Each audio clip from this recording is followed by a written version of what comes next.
انما انا بشر مثلکم، اے میرے محبوب ان تمام مشرکینوں سے کہہ دو جو یہ کہتے ہیں کہ تم ان کی طرح ہو، کہ آپ ان سب سے کہہ دو کہ آپ ان کی طرح ہے، لیکن یوحا الیہ، آپ پر اللہ کی آیتیں نازل ہوتی ہیں، ان پر اللہ کی آیتیں نازل ہوتی ہے کیا؟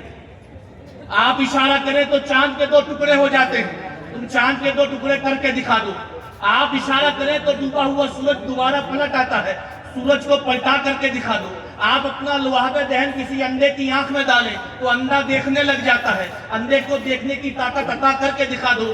آپ اپنا لعاب دہن کسی گونگے کی زبان پہ رکھیں تو گونگا بولنے لگ جاتا ہے، گونگے کو بولنے کی طاقت عطا کر کے دکھا دو۔ آپ اپنا لعاب دہن کسی زخم پہ مل دیں تو وہ زخم درست ہو جاتا ہے، کسی کے زخم کو درست کر کے دکھا دو۔ ارے آپ انگلیوں کا اشارہ کریں تو پانی کے پھوارے نکل آتے ہیں، انگلیوں کا اشارہ کر کے پانی کے پھوارے نکال کر کے دکھا دو۔ اگر آپ کسی پیڑ کو اپنے جانب بلائیں تو پیڑ دوڑتا ہوا آپ کے جانب چلا آتا ہے، پیڑ کو اپنے جانب بلا کر کے دکھا دو۔ اگر آپ اپنا ہاتھ دستے پاک کسی سوکھی ٹہنی پہ پھیر دیں تو وہ چراغ ہو جاتی ہے، کسی سوکھی ٹہنی کو ہرا بھرا کر کے دکھا دو۔ ارے میرے حضور اگر اپنی ایڑیاں پٹکتے تو خزانے نکل آتے ہیں، ایڑیاں پٹک کے خزانے نکال کر کے دکھا دو۔ اگر میرے نبی پاک 4 ہڈیوں کو جمع کر کے کہہ دیں اٹھ تو بکری زندہ ہو جاتی ہے، بکری کو زندہ کر کے دکھا دو۔ اگر میرے نبی پاک اپنا لعاب دہن ہانڈی میں ڈال دیں تو اس ہانڈی میں 1000 لوگ کھانا کھا لیتے ہیں، 4 لوگوں کا کھانا 1000 کو کھلا کر کے دکھا دو۔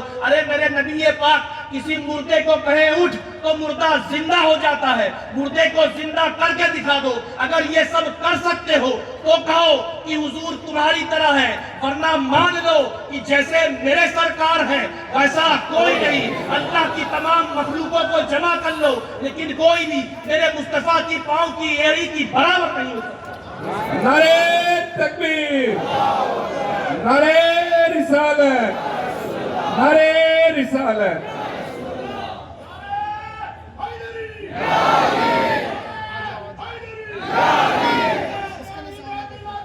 زندہ باد، سبحان اللہ سبحان اللہ سبحان اللہ، بھوک کو کیا بات ہو۔ جیسے میرے سرکار ویسا ایسا کوئی نہیں۔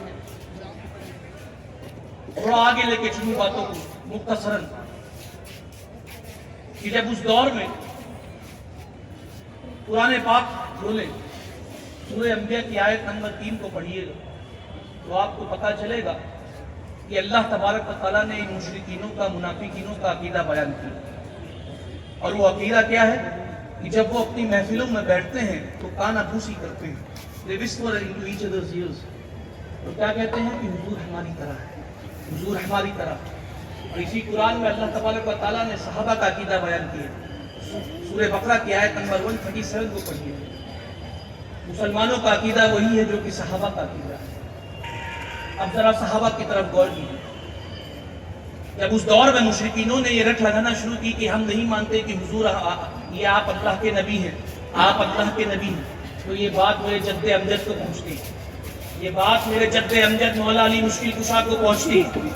آپ مشرکینوں کے درمیان جاتے ہیں، ان کو للکارتے ہیں اور کہتے ہیں کہ مشرکینوں سنو، لمرا قبلہ ولا بعدہ مثلہ یا رسول اللہ، یا رسول اللہ، کہ آج تک آمینہ کے لال جیسا کسی کا لال آیا نہیں ہے، اور کل قیامت تک فاطمہ کے بابا جیسا کسی کا بابا آ نہیں سکتا۔ گویا کہ میرے مولا علی مشکل کشا نے اس دور میں بھی مشرکینوں کو مسلمانوں کا عقیدہ بیان کر دیا، اور وہ عقیدہ کیا تھا؟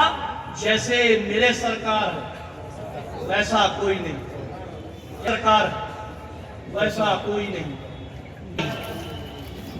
جب حضرت حسان بن ثابت نبی کی بارگاہ میں یہ اشعار گنگناتے ہیں وَأَحْسَنُ مِنْكَ لَمْ تَرَ قَطُّ عَيْنِي، بالکل اسے آپ نعت پاک کی طرح پڑھیں، لیکن یہ میرا تخیل ہے، لیکن یہ میرا تخیل ہے، قَطُّ عَيْنِي، بلکہ مشرکینوں کے درمیان گئے ہوں گے، مشرکینوں کو للکارا ہوگا اور مشرکینوں سے کہا ہوگا کہ اے مشرکینوں سنو، وَأَحْسَنُ لَمْ تَرَ قَطُّ عَيْنِي، کہ آج تک مصطفیٰ جیسا حسین و جمیل کسی آنکھ نے دیکھا ہی نہیں ہے.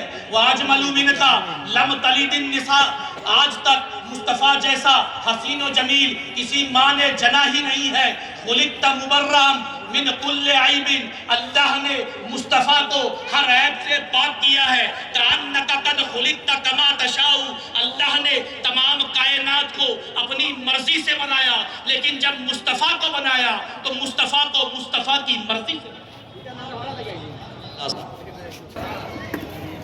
قرآن پاک سے ہم چاند رات کو بولتے ہیں، اسے چاند رات کو پڑھتے ہیں.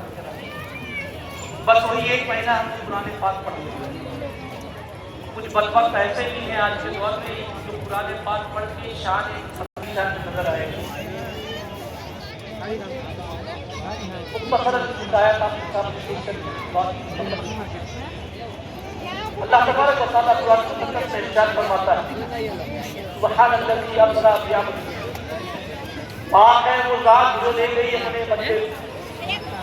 بندے آپ بندے حق بھی ہیں، لیکن اس آیت میں لکھا ہے یہ عام بندہ نہیں بلکہ خاص بندہ، یعنی خاص افضلیت والا کہہ کر اللہ اپنے محبوب کی شان کو بیان کروا.